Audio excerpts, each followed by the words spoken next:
سلام بچه ها، من پریسا هستم. امروزم اومدم با یه نقاشی دیگه، ولی قبل دیدن فیلم لایک و سابسکرایب یادتون نره. قبل از کرونا من زیاد سوار مترو می شدم. یه روز ساعت 10-11 صبح می رفتم سمت حسن آباد که یه خانومی توی یکی از ایستگاه‌های بین راهی سوار شد.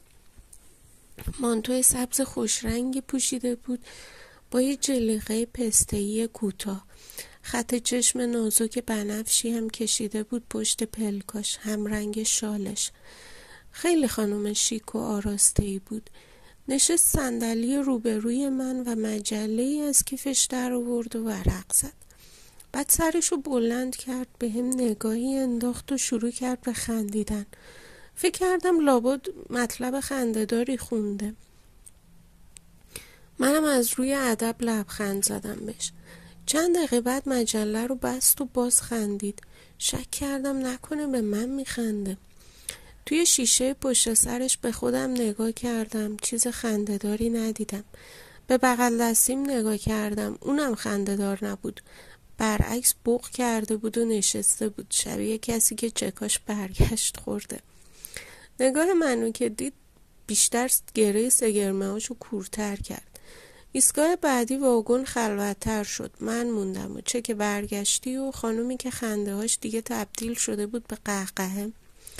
یهو از جا بلند شد و مثل ناتالی پورتمن فیلم قوی سیاه شروع کرد به بالا رقصیدن. چک برگشتی تو گوشم زمزمه کرد کم داره.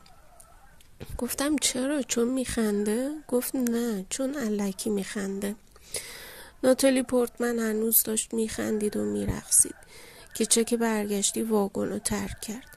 امروز یاد خانم سرخوش 1-2 بار لبخند زدم. بعد فکر کردم اون روزی که میرفتم حسن آباد نه اعتراضات آبان پیش اومده بود، نه هواپیمای اوکراینی رو زده بودن و نه احتمالا خانم سرخوش هم لنگه من و شما و چک برگشتی و خیلی های دیگه خندیدن و رقصیدن دیگه یادش رفته. امیدوارم از نقاشی امروز هم خوشتون اومده باشه. لایک و سابسکرایب یادتون نره بچه ها. تا نقاشی بعدی، فعلا خدافظ.